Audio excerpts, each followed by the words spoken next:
This is a shir on Likutei Sichos, Chelek Chaf, the 20th book of Likutei Sichos, the Sicha of Vayeshev. In connection with the fact that the brothers of Yosef sold Yosef for 20 silver pieces. So the Shalmi says, the Gemara, the Jerusalem Talmud says, because they sold the firstborn of Rachel for 20 pieces of silver, everybody in the future, all of the Jewish people, have to redeem their firstborn sons with 20 pieces of silver, which is the amount of 5 shekels. And that's till today, that's the amount we use when a firstborn boy is born, firstborn to his mother.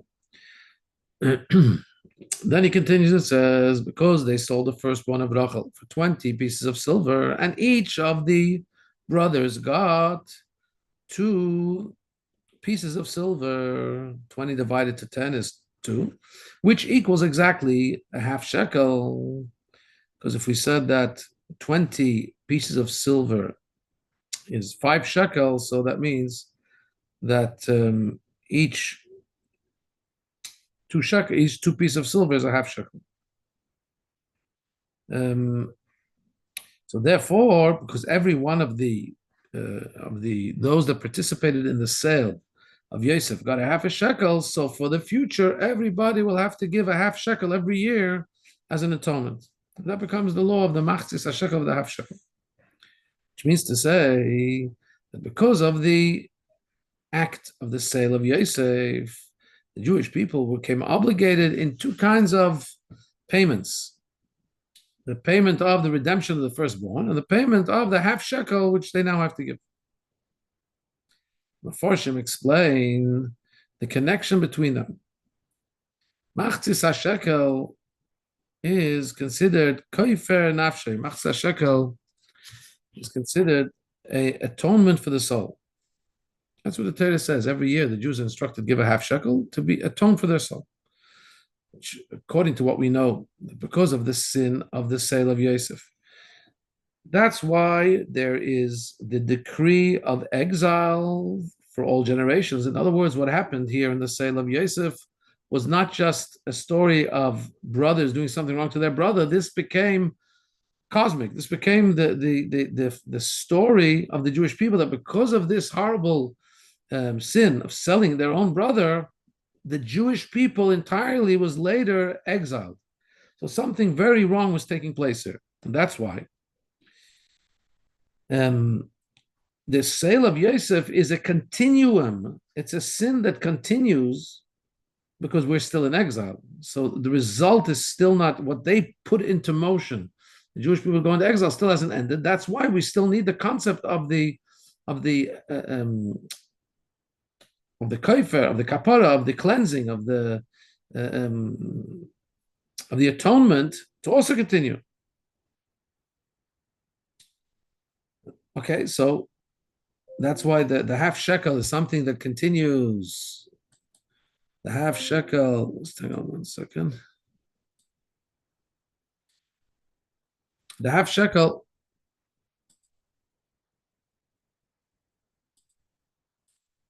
shekel continues throughout the generations because it's the result of their sale is still ongoing. We're still in exile.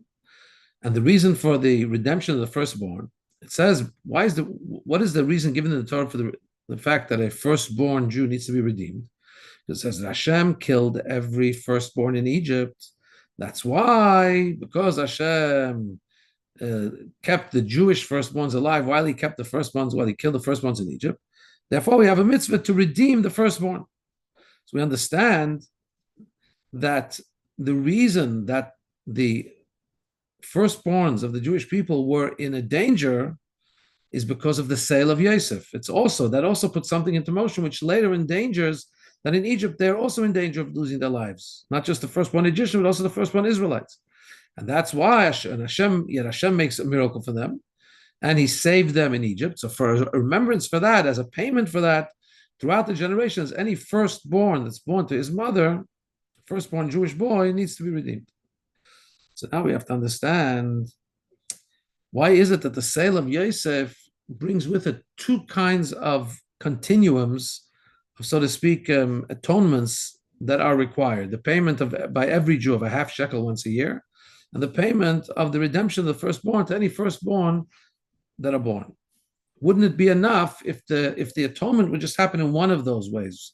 How is it that it causes both things? Where is there a double concept in the sale of Yosef that should bring with it two kinds of atonements needed?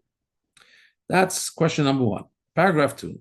Furthermore, it's difficult to understand. In the Yerushalmi, the Gemara, in the Jerusalem Talmud, it says both of these types of payments are given in as an expression of two aspects, two reasons given for the half shekel. So the reason for a half shekel, the Gemara there, the Jerusalem Talmud first starts, because the Jews sinned halfway into the day. We know that the Jews saw that Moshe didn't come down from the mountain of Sinai on the 40th day, and so they made themselves a golden calf.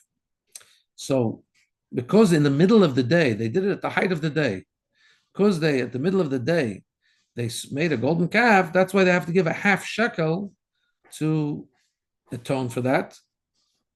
And also, another reason is because they violated the 10 commandments, that's why they have to give the half shekel, which has in it 10 geiras of silver.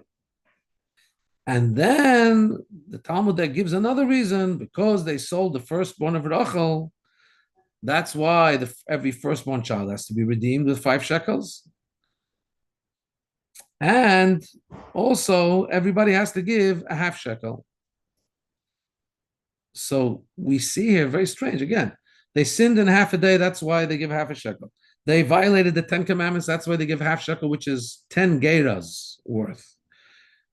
They sold Rachel's Bechor, that's why they have to redeem the firstborn. And because they sold Yosef, that's why each one of them got half a shekel, that's why they have to give half shekel. What's the odd one out? If we would ask which is the odd one out of those 4 things, it's the insertion of the redemption of the firstborn. All the other 3 reasons are addressing the half shekel. All of a sudden, in the middle of that, there's a talk about the 5 shekel, which is needed only for the firstborn son. Why is that inserted? It doesn't seem to be the place for it. It's talking here, that Gemara Yerushalmi is talking about reasons for half shekel.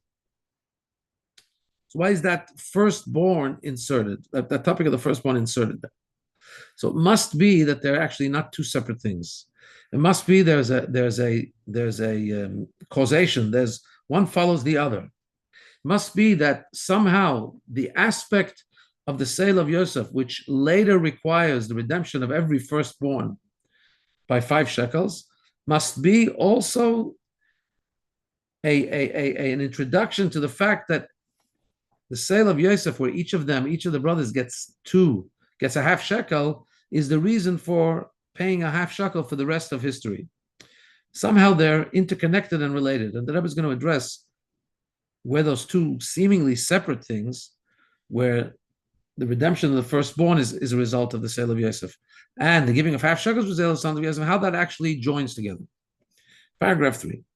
Also, we have to understand, if we say that the half a shekel is paying for the sin because the brothers did a terrible sin by selling Yosef, we can understand why the pasuk calls it a kofer nafsho. It calls it an atonement for the soul. But half shekel is an atonement. Something was done wrong. This is to clean it up. Okay. The pasuk identifies it as a cleansing, as an atonement. But in the mitzvah of redeeming the firstborn, there's nothing negative attached to it. It's not said to be cleaning something up. The Torah is on the contrary. The Torah calls it kadesh li kol bechor, sanctify for me every firstborn. And because there's that extra holiness, he belongs to me, says Hashem, you have to redeem him for me by the 5 shekels. So how can the negative act of the sale of Rachel's firstborn, Yosef, bring the exact opposite, that Hashem says every firstborn is now sanctified to me? If the payment was a punishment, if the payment was an atonement, we would understand. But the payment of the 5 shekels for the firstborn when we redeem him is considered to be an act of redeeming the sanctification, redeeming the holiness because he belongs to Hashem. That's not negative. Yet you say that that's a result of the negativity, the negative act of the brothers selling the firstborn of Rachel. How does that fit? Second question, when we talk about this half shekel, the commentaries ask, 1 second, each of the brothers got a half shekel. Remember we said that each of the brothers got 2 pieces of silver, which translates to half shekel. There were 20 pieces of silver. It says that they sold Yosef for 20 pieces of silver. Each of the brothers got 2 pieces of silver. Can you count for me the 10 brothers? We have Reuven, Shimon, Levi, Yehuda, Yisachar, Zevulun, Dan, Asher, Gad, Naphtali, and then Yosef and Binyamin. The thing is, the first one we counted, Reuven, wasn't there. He wasn't there. He was away that day. So all you have is 9. If you miss out Reuven, you have Shimon, Levi, Yehuda, Yisachar, Zvulun, Dan, Naphtali, Gad, Asher. You have 9. So who's the 10th? We said that 10 brothers each got 2 pieces of silver, which is half shekel. So there's 2 answers. Either Reuven is counted, he wasn't there, that's true, but they figured that they should give him his portion as well. When he came, he took it. He was quiet, he came back, and Reuven heard what, he didn't want it to happen, but he went away and it happened, so he was quiet and he took the money. Number 2, maybe Reuven is not one of the 10. You know who may be one of the 10? Yosef. Yosef is being sold as one of the 10. Yes, you know why? Because Yosef is the cause for the sale. You cannot totally absolve Yosef of responsibility for the fact that the brothers ganged up on him and sold him. He caused them to be jealous. He did acts which he didn't mean perhaps to do it, but he said things and did things and acted in a way where the jealousy was caused. So therefore, he's also a party to the sale. So when you divide up what he was sold for, it's divided up into 10 causes, the 10 causes of the sale. And Yosef is one of them. Okay, interesting, but it's not so smooth. Why? Because everything in Torah has to be exact. When you look at the actual sale, it was only 9 brothers that actually did the sale. Reuven wasn't there, he didn't want it. Yosef, of course, he didn't want it. You could say partially he caused it, but definitely didn't want it.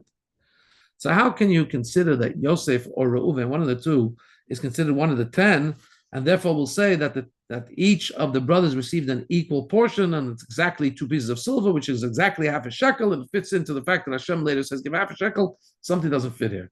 There were really not 10 brothers involved.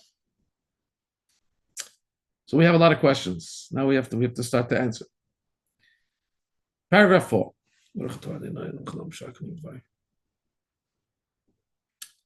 The difference, simply speaking, between the 2 kinds of payments for the sale of Yosef, we talk about 2 forms of payment that become part of our mitzvahs. That is the redeeming of the firstborn and giving half shekel every year.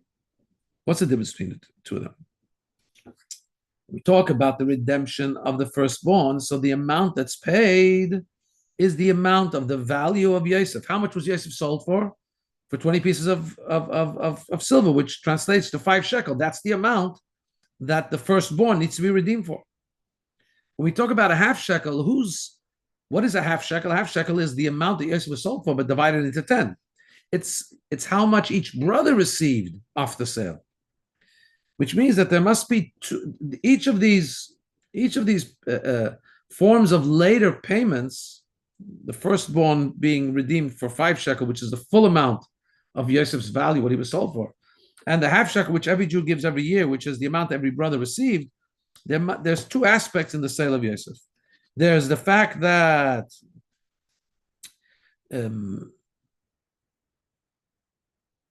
there's the half shekel which we have to give to atone for the fact that the tribes benefited from the sin of selling Yosef.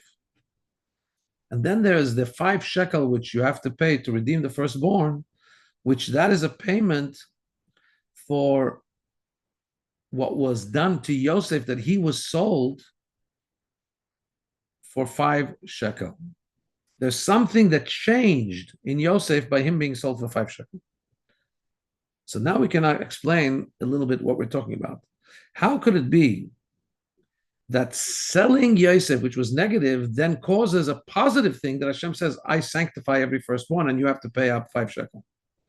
Because even though, in terms of the brothers selling Yosef, for them it was a sin, and it was a very, very bad sin. For Yosef itself, his sale was actually a good thing. His sale actually elevated him higher. So then the continuation of that in history is that the firstborn is sanctified and then the 5 shekels are paid. So you're wondering, how in the world can we talk about Yosef being sold as being an advantageous thing to Yosef, an elevation to Yosef? He was just sold into abject slavery. So let's understand that there's a deeper narrative going on over here. Chapter 5, with regard to the sale of Yosef, the Zohar says, Hashem caused all of this because he wanted to fulfill the covenant that Hashem made with Avraham between the pieces. They walked between the two cut up pieces of animal. Hashem had led to the fact that Yosef was sold because he wanted that the fulfillment of his promise to Avraham, that his children would be exiled to a land that's not theirs, his children will be exiled to Egypt, should start to be fulfilled. And that's why Hashem really instigated that Yosef should be sold into Egypt. The Zohar explains, again, this is the inner track of Torah, the Zohar. The Zohar says that the reason why Yosef had to come in Egypt, and the reason he had to come into Egypt via the avenue of being sold by his brothers, I mean, if Hashem wanted to have the covenant with Abraham fulfilled, he could have had Yosef land up in Egypt in some other way. Could have been kidnapped by some non-Jews. He didn't have to be sold by his brothers. Why did Hashem allow it or cause it to happen in such a painful way that his own brothers sold him? But there's a purpose to that as well in Hashem's plan. You know why? Because through the fact that Yosef's brothers, Yaakov's sons, overpowered Yosef and enslaved him, because what they did is that they took full control over him. They threw him into a pit. They sold him like a master would sell a slave. In other words, they showed their ownership of him before he went into Egypt. So by selling him, ironically, while they sold him, but by selling him, they showed that they were superior to him, that they were his owners, so to speak. And you know what that did? That later, when the Jews came down to Egypt, the Egyptians couldn't have any full control over the Jews, as the Egyptians did have over all kinds of other servants and slaves from other nations that came. We know that no other nation, no slave was ever able to leave Egypt. The Egyptians were much too controlling over their slaves. Yet the Jews come and they're not fully under the control of the Egyptians. You know why? Because really the Egyptians become slaves to Yosef, because in the end he controls all the food and he makes them basically be enslaved to him. But who's really in charge of Yosef? The brothers. But by the fact that the brothers had overpowered him and then sold him, they showed that they're really his owners. Now, when they come later to Egypt, they're really the owners of Egypt. Because if they were the owners of Yosef, and Yosef is the master of Egypt, so in a sense, the brothers are the master of Egypt as well. It sounds a little bit difficult to understand because, what do you mean? They sold him. But the fact that they sold him means that he was like theirs. Did he become someone else's? There's a commentary that Rabbi quotes in a footnote that says, there's a halacha, if somebody sells his slave to a non-Jew outside Israel, if a Jew in Israel sells his non-Jewish slave to a non-Jew outside Israel, the slave is automatically freed. So really he's saying here that the brothers took Yosef as their slave. They sold him, but when they sold him, he didn't actually technically become a slave to the people that bought him. But the fact that they had subjugated and were totally in charge of Yosef means that they were in charge of Yosef. Now, when Yosef goes to Egypt and becomes the leader, they're really a leader on top of Yosef. It's a bit of a subtle twist, but that's what the Zohar says. So that's why Hashem made it in a way that the brothers would sell Yosef, they would overpower him and sell him, and that would lead them to go into Egypt, because if, by doing it this way, Hashem ensured that the brothers were really owned Yosef, who owned Egypt. So really the brothers were never really enslaved. The Jewish people were never really fully enslaved in Egypt. It was a lighter enslavement, at least conceptually. Paragraph 6. From the explanation of the Zohar, we have a deeper understanding in the concept of the sale of Yosef, which is emphasized in this passage, which tells us that notwithstanding the negative intention that the brothers of Yosef had, but in actuality, there came out a great good. As Yosef says, Hashem has sent me to be a source of sustenance for you, to allow you a remnant in the land, and to enliven you, to have a great escape. Hashem has sent me here. When the brothers when he identifies himself to the brothers, and they're horrified. Oy vey, he's the ruler of Egypt, and he's the guy we sent down into the dumps. He says, no, you didn't do it. Hashem did it. Hashem wanted me here to provide for all of you. What Yosef is saying is, now that we understand it in this way, it's much deeper. Not just did the sale cause him to cause the result, set up a chain of events that caused the result, and in the end, Yosef rises to prominence and becomes the leader of Egypt. No. The sale itself gave the power that the brothers should be in a position of superiority over Egypt when they finally come to Egypt. Because the sale meant that they established their superiority over Yosef and sold him. It was a negative thing, but on the other hand, it also established their ownership of him. Now, Egypt is theirs, really, at least in terms of their freedom of mind. So that means to say that actually the sale of Yosef caused two things. There was a double thing going on, two opposites happening at the same time. From the perspective of the brothers of Yosef, they intended to sell him. There was something horrible going on. It led to the exile of Egypt. Their negative action led to the horrible consequence called exile in Egypt. But there's an inner track, an opposite inner track going on at the same time. From Hashem's perspective, Hashem is intentionally making it happen this way because he wants the brothers to overcome Yosef, to sell Yosef, and this way they go down to Egypt when really they have superiority over Egypt. So now we can understand why there's two things going on with this money.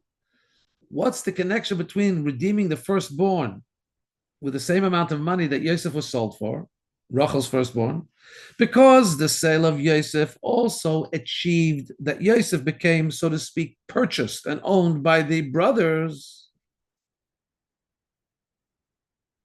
He was therefore owned by those that are obligated in mitzvahs.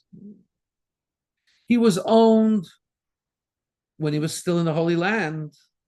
So he left the Holy Land and went to the owner. When he was bought by the Egyptians, he was actually still in the domain of his brothers who owned him. And therefore, he never truly was sunk into the abyss of Egypt because he had an ownership, a pre-ownership on him that was never lost. His brothers, holy brothers, who were circumcised, who did mitzvahs. They didn't know what they were doing. They thought they were doing something bad. But Hashem was having something good happen through this bad thing that they thought they were doing. And then what happened is that they became, we became Hashem's people, even going down to Egypt. Yosef remained Hashem's person. And from that we have the fact that a Bechor, just like Yosef was purchased and owned by the brothers, a Bechor is always owned by Hashem. And by giving the first fruits, and by giving the firstborn, and needing to pay Hashem for it, paying the Kohen, who's Hashem's agent, money to redeem the firstborn from Hashem, so to speak, which means you understand the firstborn goes to Hashem. The first fruits go to Hashem. The first of everything has to go to Hashem. This is the greatest statement possible, that really everything belongs to Hashem. But you show it symbolically by giving at least the first of everything. So now we see that it's a positive thing, that the Pidyon Haben, the redeeming of the firstborn, is a positive mitzvah, because the firstborn's sanctified. We asked, how does that emerge out of the terrible sale of Yosef? We say there's something very powerful about the sale of Yosef, which Hashem is doing. And that is by having the brothers sell Yosef, he's making them really own him. They overpower him, they're in charge of him.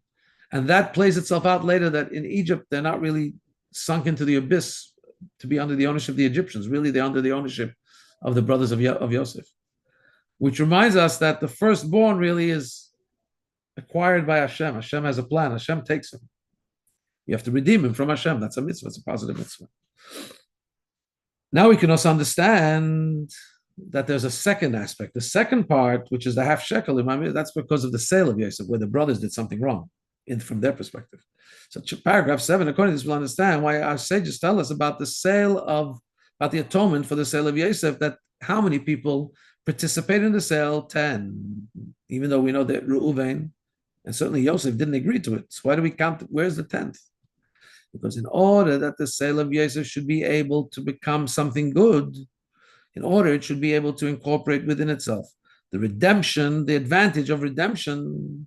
In other words, that the Egyptians, even when the Jews are in Egypt, the Egyptians aren't really in charge, because the brothers already own Yosef and Yosef owns Egypt. You needed a power of a tzibur, of a community, a minyan, 10. Couldn't have this powerful thing happen without the 10. So the fact that you have 10 Jewish people, and they're together, and we know that when 10 people are together, Shchinta Sharya, when 10 Jews are together, the Shechina rests, and Hashem's presence rests. There is a shine of Hashem's presence that's higher than the world, even higher than angels. We say that if angels are present in the time where there's 10 Jews around together, the angel gets burned up. He can't handle the sanctity. And therefore, when you have 10 involved in this sale, there's now a drawing down of Hashem's powerful light, which Egypt cannot really enslave. That's why we could say that Hashem really caused all of this. And for Hashem to cause it to be something positive and powerful and allow them to remain aloof from Egypt, even while they're going to be exiled to Egypt, 9 is not enough. They needed the energy of Hashem that comes only through 10. So it's either Reuven or Yosef. And that's why in a revealed way, only 9 brothers participated. Because if 10 brothers would have participated in a revealed way, there would have been such an open revelation of Hashem's presence that the enslavement could never have happened. Don't remember, it's in order that Yosef should be able to be sold outwardly as a slave, that the negativity should happen in an outward way, albeit that there's positivity going on in the inner track from Hashem. There needed to be an obscuring of Hashem's presence here.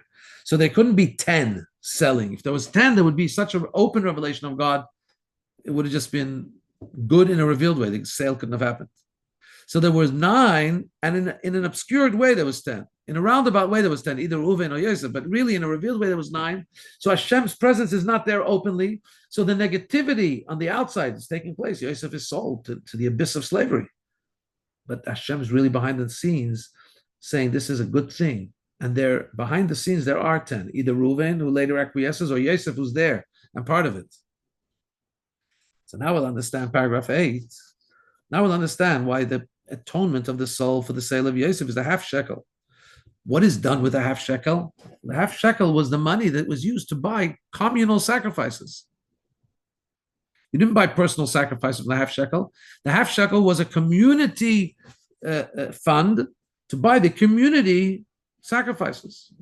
Because the way that we atone for Yosef's sale is by bringing out in a revealed way the inner aspect of the sale of Yosef. In other words, the power of the community, which is drawn down into the sale.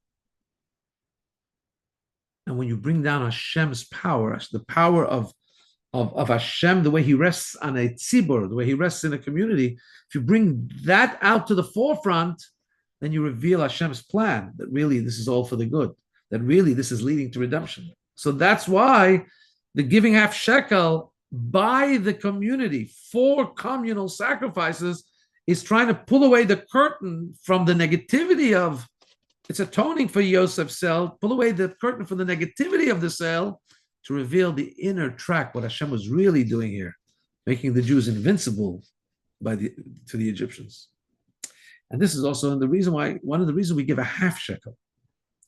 It's not really, the amount is also 10 geira, but the way the Torah identifies is by half shekel, not 10 geira, because the full shekel is 20 geira, but it doesn't say give 10 geira, it says give half shekel. Why we identify it as a half?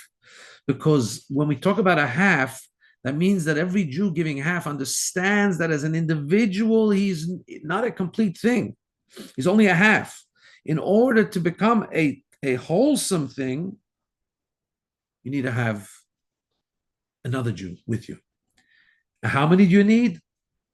Says the Rebbe in a footnote that the oneness of the community, which is 10, is hinted at in the fact that the half shekel is 10 geiras of silver. So the half tells you you're not alone. You need others to be whole. The 10 geiras tell you need 10 to be a tzibur, to be a community. And the feeling of being a half, which leads you to wanting to be together with others, wanting and understanding that you are only complete when you're with others. Your oneness is only when you're with others. It leads to love and unity between Jews. That fixes the sale of Yosef. What was the problem of the sale of Yosef? It came from hate, from enmity. The half, when a Jew gives a half a shekel, he feels the love, he feels he needs others. That takes away the hate. This we also understand why there is Shalmi. Remember we said that it brings 3 reasons for half shekel. It says because they did it in the half a day, middle of the day. They violated, half shekel is 10 geras, they violated the 10 commandments. And then we said they sold Yosef, and that's why they have to redeem the firstborn. And each of them got a half shekel. Each of the 10 brothers got a half shekel. We asked, why is that firstborn thing inserted? It's not about a half there. It's 5 shekels. He says the reason it's inserted there because the introduction that the selling of the firstborn of Rachel created a specialty by the Jews, created a reality that the Jews are like a bechor, they're like a firstborn that's acquired by Hashem. They're not truly in slavery in Egypt. Leads and gives an understanding to the second thing, that we have a half shekel with which we buy communal sacrifices, fixes the concept of the sale of Yosef.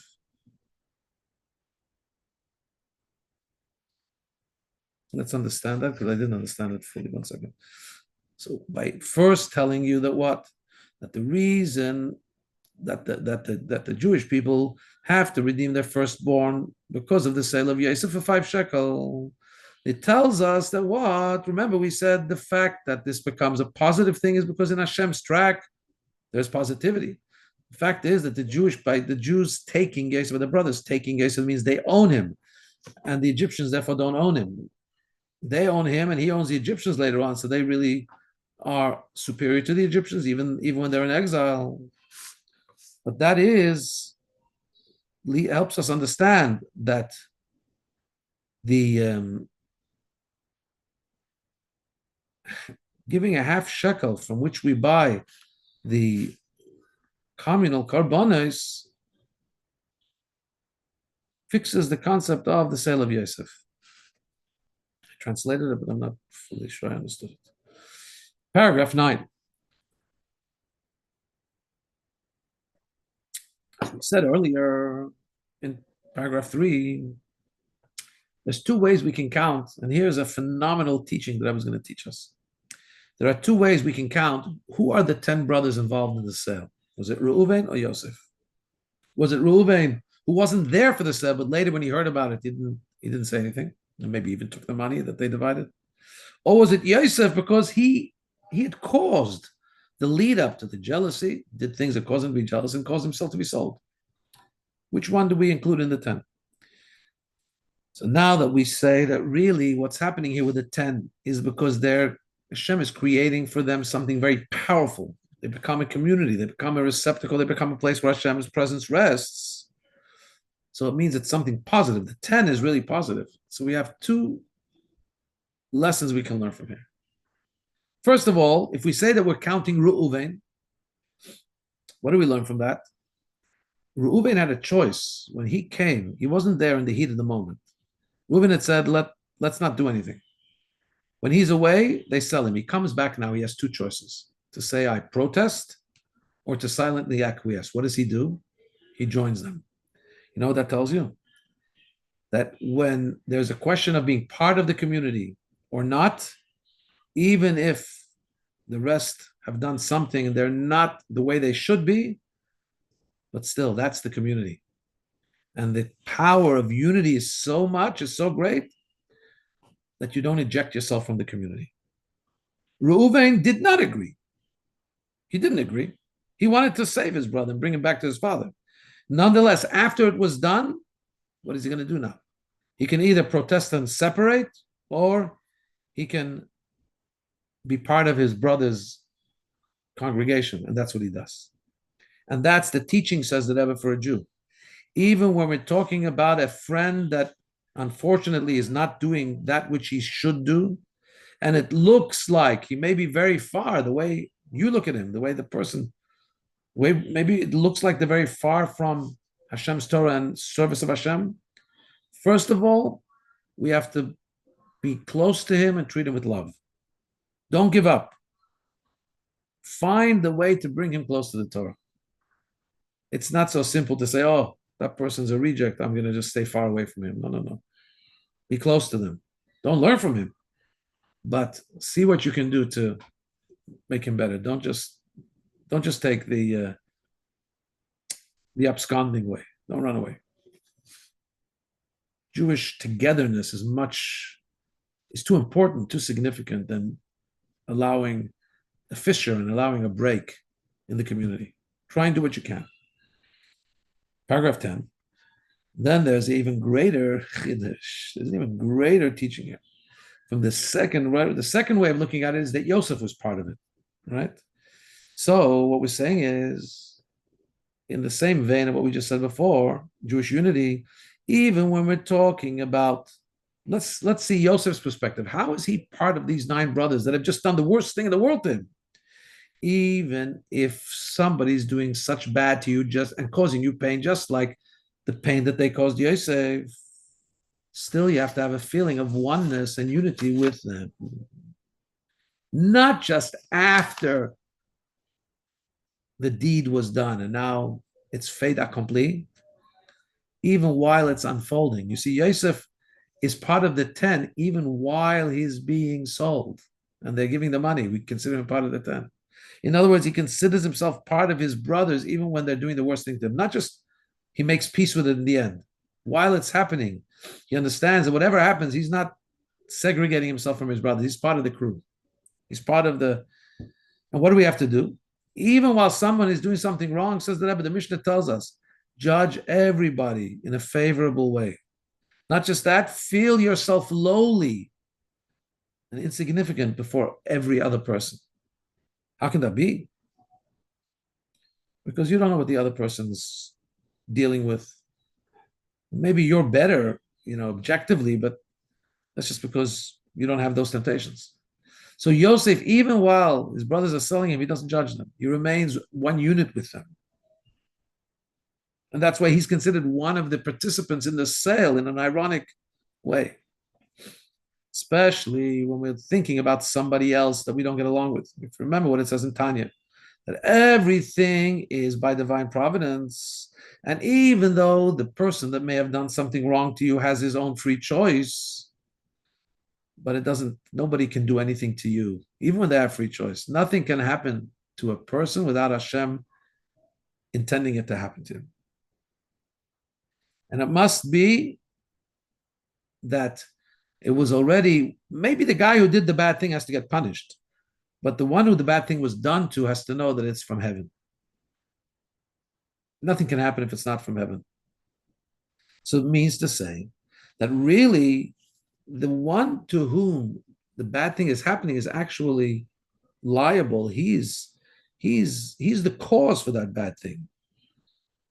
Just like we said about Yosef, he caused himself to be sold in some way because he said things. They couldn't have sold him if it wasn't supposed to happen to him. You can't do something. Nothing can happen to me if Hashem didn't want it to happen to me.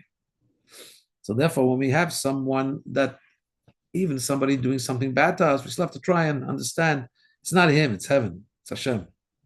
More than that, if it's Hashem, everything Hashem does is for the good. So it must be that in the negative that Hashem that's happening here, there must be good. Good even for the person that the bad is happening to. Just like by the way, the Zohar explains what's happening with Yosef, that it's actually for his betterment. That the fact that the brothers overpower him and sell him means that he's not under the control of the Egyptians. It's better for him that his brothers did that and they own him. Outwardly, you don't see it. Says the Rebbe, we have to look at everything that happens to us, even when it's negative, to see that really it's Hashem, and therefore it's really positive. And therefore, you're not going to be angry at the next person that somebody does something to you. On the contrary, you're going to try and love him, because if you love him, you may just get rid of the whole problem, the whole enmity, the whole danger. Just like we said before, that by Yosef joining with his brothers, being part of the gang of 10 that sells him, that injects his sale with the power of Hashem that can only come as a community, and that actually makes him free even when he's in Egypt, spiritually free. So these are very, very, very difficult, challenging, but very powerful concepts that Rabbi is telling us here about the incredible strength and importance of Jewish unity to all extremes. And through the fact, says the Rebbe, that we'll increase in our Ahavas Yisrael and our love of fellow Jew, till we do it even in a way of Ahavat Chinam, which means unwarranted love, loving for no reason. That's going to get rid of the reason for the exile, which we know that the second temple is destroyed. The Gemara says because of Sinat Chinam, unwarranted hatred for no reason. If we have love for no reason, even when there is no reason, or even when there's reason not to love, that will cancel out the hatred that we have for no reason, which caused the destruction, causes our exile now. And therefore, if we get rid of the wanton, the unwarranted hate, which caused the exile, if you get rid of the reason for the exile, then the exile disappears. As the Rambam says, there'll be redemption. With the coming of Mashiach speedily in our days, mamish, literally. That's the Sikha for today.